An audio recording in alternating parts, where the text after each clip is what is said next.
Hello everyone, আসসালামু আলাইকুম। শুভ সকাল সবাইকে। কেমন আছেন সবাই? তো আজকে 2024 সালের প্রথম শুক্রবার, আর বরাবরের মতোই রান্না দিয়ে আমি আমার ভিডিওটা শুরু করতেছি। তো সব কিছুর জন্য শুকরিয়া, আলহামদুলিল্লাহ। তো আজকে আমি কিছু কথা শেয়ার করব আপনাদের সাথে। আমার রান্না চলতে থাকুক এবং বেগুন ভর্তার রেসিপি, খুবই মজাদার বেগুন ভর্তার রেসিপিটি শেয়ার করতেছি। আপনারা এটা দেখে নিন, দেখে বুঝতে পারবেন। আমি আর মুখে কিছু বলবো না। একটু লবণ হলুদ দিয়ে, তো এটা আমি সরিষার তেলে ভেজে নিয়ে তারপরে হচ্ছে মরিচ পেঁয়াজ ভেজে এটা ভর্তা করবো, শুরুতেই বলে দিলাম। এবং শেষের দিকে সব কিছু ডিটেলসে দেখানো আছে। তো যাই হোক, আচ্ছা, কেউ যদি অকারণে রাগ করে থাকে তাহলে কি করা উচিত? তার রাগ ভাঙানো উচিত? মানে বুঝলাম না। ধরেন আমার কোনো দোষ নাই, বা আমি কাউকে কিছু বলিনি, অন্য কাউকে কোনো কিছু বললে সেটা নিয়ে যদি আরও একজন রাগ করে থাকে, অন্যজন, তো ব্যাপারটা কেমন দেখায় না? মানে মানুষ পারে কীভাবে এই সমস্ত কাজকর্মগুলো করতে?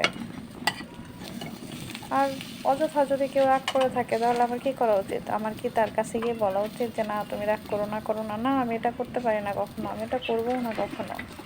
মানে অকারণে কেন রাগ করে থাকতে হবে মানুষের? এত রাগারাগির কী আছে? মানে কিছু মানুষই আছে এমন যে অকারণে ফুলে ফুলে থাকবে। কারণ এই ভালো, খুব মিল দিবে আপনার সাথে, এত সুন্দরভাবে মিশবে। আবার আপনি কিছু করেন বা না করেন, আপনার কোনো ভুল থাকুক বা না থাকুক, অকারণে আপনার সাথে ফুলে থাকবে। মানে কেন ভাই? এটা কোন ধরনের ব্যবহার মানুষের? এই সমস্ত মানুষের থেকে দূরে থাকাই ভালো।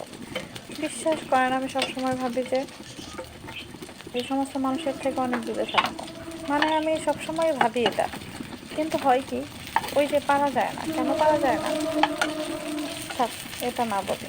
মানে এটা হয়ে ওঠে না।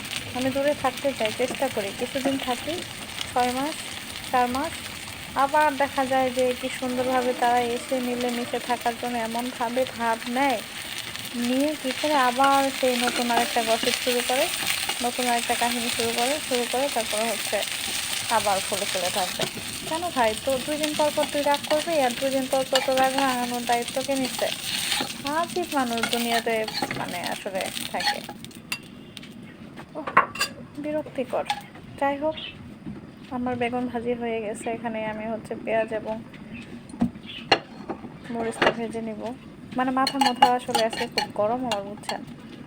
মানে কি বলবো, খুবই প্রচণ্ড রকমের মেজাজ খারাপ।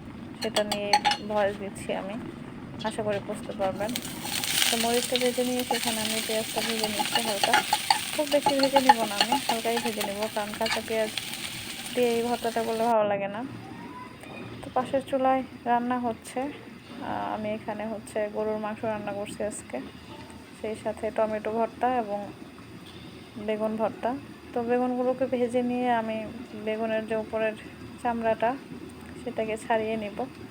যেহেতু এটা সবুজ বেগুন, চামড়াটা একটু শক্ত টাইপের হয়, মোটা। এটা খেয়াল করবেন যে মানে সবুজ বেগুনের হচ্ছে উপরের চামড়াটা বেশ ভালো শক্ত হয়। তো আমি একে একে সবগুলো বেগুনের খোসা এভাবে ছাড়িয়ে নিব। ছাড়িয়ে নেওয়ার পরে একটু লবণ দিয়ে শুধু মাখিয়ে নিব। আমি এখানে আর এক্সট্রা কোনো তেলই ব্যবহার করব না, যেহেতু আমি আস্তে আস্তে তেল খাওয়ার পরিমাণটা কমিয়ে দিতে যাচ্ছি। আর বেগুন ভাজির মধ্যে তেল দিয়েছি, আমি তেল দিয়েই ভাজি করেছি, পেঁয়াজটাও তেল দিয়ে ভাজি করা। তো আমি একটু ঝাল ঝাল করে ভর্তা করব, এই জন্য আমি 3টা শুকনো মরিচ এবং পেঁয়াজ একত্রে মিক্সড করে ডলে ডলে নিচ্ছি। একটু কষতে কষতে ডলে নিতে হবে, ছোটো ছোটো করে যেন ভেঙে যায়।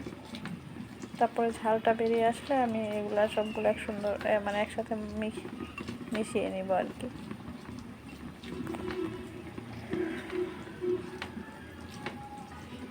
দেখতে থাকেন। আমি আসলে আজকে খুবই কষ্ট থেকে এই কথাগুলো বললাম, প্লিজ কেউ কিছু মনে করবেন না। আর আমার মেজাজটা এত পরিমাণে খারাপ যে ভয়েস দেওয়ার সময় অনেক সময় উল্টাপাল্টা হয়ে গেছে অনেকটা। I am sorry for that. আমি এরকমই, আমি ভিডিও করার সময় একরকম, এডিট করার সময় একরকম, আবার বাস্তবে অন্যরকম থাকবো। আমি সরি, আমি এরকম না। আমি আমি সেটাই আপনাদের সাথে শেয়ার করি, সেটাই আপনাদেরকে দেখাই। তো আমার সব কিছু রেডি, বেগুন ভর্তাও হয়ে গেছে। সবাই ভালো থাকবেন। আল্লাহ হাফেজ।